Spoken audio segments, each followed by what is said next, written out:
So, I got sent this yesterday. You so fucking precious when you smile.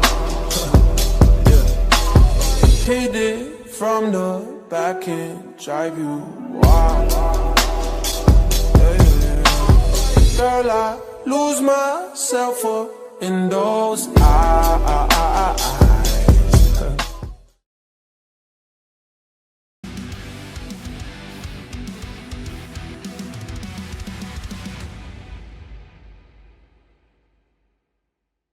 Hey everybody, welcome to another video where we're going to be covering the recap for fusionrl put on by Johnny Boy. But before we get into the recap, just as a reminder, for some reason there's something weird going on with YouTube to where it's not pushing notifications. It's not even going out on my Discord server, which is an automatic bot that notices when things get posted, so that's weird.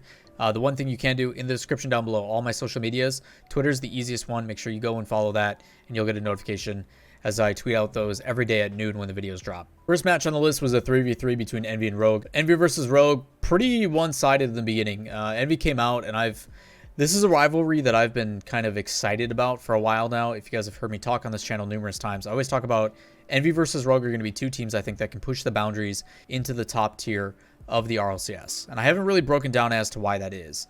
A lot of it has to do with the fact of the types of players that are on the team. You talk about Atomic, Turinturo, Firstkiller. These are all that new generation level of talent. And these players and these types of styles are what Rocket League is evolving into. Really fast, really aggressive, really mechanical, just in your face all the time. And you're starting to see these guys take over while the old guard still has the ability to put up a fight with that. And some of these teams are actually a mesh of those two.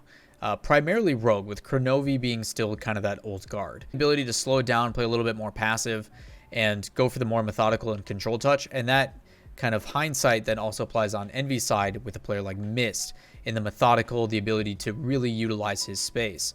I will say, though, that I really like this Envy team. I think they have a ton of potential, and there's a reason why I pushed Envy to pick these guys up. What they do with Retals adds a lot of composure and a lot of poise to the team, is what I said when I was casting them. They do things that I really enjoy about how every time that they have the ball or don't have the ball, as soon as the possession goes the other way, they look for ways to punish. Deny boost, bumps, demos, rotate out, like every little thing. Even on the rotations back, they bump other players. They do whatever they can to make sure that nothing is being wasted. And that's what we got for the first 3 games of this series, was Envy manhandled Rogue. Rogue is a very talented team, and boy did they look flat. And part of it was because of a lot of defensive mistakes. But the other side of it was also Envy causing a lot of that disruption. And you may be able to see some of that if you look for it closely during these highlights. Envy did a phenomenal job of basically overwhelming everything that they're going up against. And it was up to Rogue to find a way to slowly push out of that. And that's what we got in Game 4, is Rogue finally started making a little bit less mistakes, and a lot of it was shown by the pace of what they were playing. Significantly faster to the ball, challenges were coming out, and then Firstkiller, you could tell, was trying to just carry his team through this by going for some solo efforts, by going for solo plays. It buys more time for your teammates to get boost. It allows them to rotate back into play. And by just holding on to it, not only does it buy time for your team, but it also forces the other team to come up and challenge, make an aggressive play, doing something to draw them out of defense, which opens up even more opportunities. The difficulty is if you go for too many solo plays, it allows for counterattacks and it can be dangerous. But if you sprinkle them in, a lot of really cool things can happen, especially when you have players like Firstkiller, Turinturo, and even Kronovi has these capabilities. It then goes down to game number 5, and this is kind of what I wanted to see. A very close, very well fought, back and forth, super even match. Envy got the only goal, and it was kind of telling of how this match was going to play out if it kept going. It just Rogue took way too long to ramp up. Envy has a lot of overwhelming speed, and we've seen hints of this in the past. You want to talk about their G2 match last season during the RLCS, the opportunities that they had to really basically shut down really fast and aggressive offenses by loving that playstyle. Envy wants to play fast and aggressive all the time because then they don't have to hesitate. They don't have to think about what they're doing. And now they're able to do that with Retals, who is trying out for the team. They say he's on loan, but I hope they pick him up because this team looks great. So again, Envy Rogue, I think this is going to be a fantastic rivalry moving forward. A top 3 team in NA.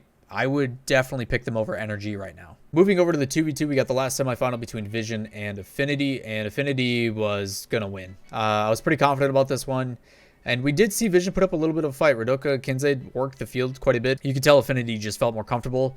And even though a lot of focus has been on Magic Bear, Percy was kind of my MVP. He played really, really well. A lot of solo individual plays, a lot of double touches and flip resets. And I honestly didn't know he had it in him. I mean, I know he's got talent, but a lot of it was spent on the defensive side. So glad to see that he's able to showcase what he's fully capable of. I think what Fusion has done really well is it's allowed players to showcase their individual skills. Retals comes to mind, but a lot of Affinity, I mean, they're top in almost every single bracket, and it's been exciting to see that you're seeing it in 1s, 2s, and 3s. The players have individual skills. They bring different assets to every roster, and I think it goes to show that players cannot just be plug and played into certain scenarios.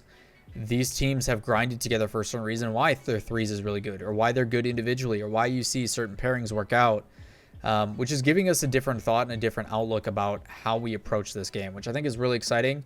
And I want to commend Johnny as well as Civic for being able to put this together and allow us to view this. The last semifinal that we got to watch was a 1v1 between LineBlaze and JRoss, which was a battle. I struggled kind of having a prediction, and I did give LineBlaze a little bit of a nod, and he actually ended up winning it. But it wasn't without a couple OTs and a lot of 1-goal games. I think JRoss's biggest issue is he went for some things that he didn't really have to. He went for a lot of flip resets to try to create that opportunity, but the flip reset had LineBlaze just staying a little bit more patient, and he got counterattacked a lot. And you may see that in these highlights. LineBlaze decides to go the more passive route, and it ends up getting punished for it. So a lot of this was back and forth. I wanted to see someone who could push the boundaries of LineBlaze, and we got exactly that. Alpha Camp just wasn't quite there yet in his 1s playstyle, but I know he's working towards it, as I've said in these past couple of videos. But JRoss really pushed the boundaries. You saw what the difference was between a chess match and 1v1. The ability to adapt and learn what these players are doing, but then start pressuring and trying different things and different approaches. And even though they had a different play style, initially we started to see these guys mold and become more of the same as they started playing and taking things from each other. And I think that's what's super exciting about 1s is every day I find myself, okay, yes, this is a really close match and the grand finals are all going to be great, but the 1s at the end of the day are just, as someone who really enjoys Rocket League, who enjoys seeing the very minute little difficult details, 1 emphasizes that so much, and we don't get to see it enough. So again, I can't say it enough, but massive praise to Johnny and what he's doing and pushing the 1's boundary for competitive play more and more every single year. So if you guys don't, make sure you support his content, because it's something that I'm guilty of not doing myself as much as I love the 1 scene. So the only things left are the grand finals. It is going to be SSG versus Envy in the 3s match, and I think this one could be really interesting. I do think Space Station's the better team, but Envy has more potential. Space Station's one of their biggest strengths is they're good on both offense and defense, and they have Cypical. I think for a lot of this, it's going to come down to how impactful Arsenal and AXB can be. We saw how slow start AXB had in the last match, and it almost spelled trouble for them. Envy is going to be aggressive. They're going to be bump heavy. They are going to be in your face. And a lot of it has actually been on the backbone of Retals, the guy who is, quote, on loan from Mist. And Retals has a playstyle that intrinsically just works. He has the ability to be anywhere and everywhere on the field and is going to be, in my opinion, the MVP. And the same thing applies then to Envy. Because Retals and Cypical are going to be battling head-to-head, those are 2 that you can easily look out for, but I want to focus on the other players. What is Mist going to do to stop Cypical? What is he going to do to stop Arsenal from being a bully? Is he going to slow down and be more methodical so they're forced out of position? Is he going to go for high-flying aerials? Is he going to meet the challenges in the midfield? All these questions we're going to get to find out, and I'm excited to watch this tomorrow. So if you guys are not there for the game, I'll be casting it, so I hope to see you guys tune in. But overall, this could be a really exciting match. I think this is a really good test for Envy because G2 is not available. But overall, in a 3s and a best-of-7, I do have to give the nod to Space Station. They are one of the better teams at adapting and learning to adjust, especially with Chrome behind them. I don't know a lot of details on Envy's coach with Furion, what he actually brings to the table. The only times I've heard him in comms, it's been more of a supportive, like, keep talking, guys, and that's it. Again, I think this game is going to come down to the outliers. It is going to be Mist and Atomic going up against Arsenal and AXB. I have expectations of Cypical and Retals being super consistent, but again, another grand final. It's going to be exciting. Hopefully you guys tune in. Next up, the 2v2 grand finals is going to be versus Space Station and Affinity, and because Space Station is finding themselves in 2 grand finals, they're in a really good position to take the whole thing. As of right now, I don't really foresee people slowing down Arsenal and Cypical As a tandem, they work really well together. I think together as a unit, Typical has the ability to do a lot of really exciting things, and it's really going to come down to Arsenal.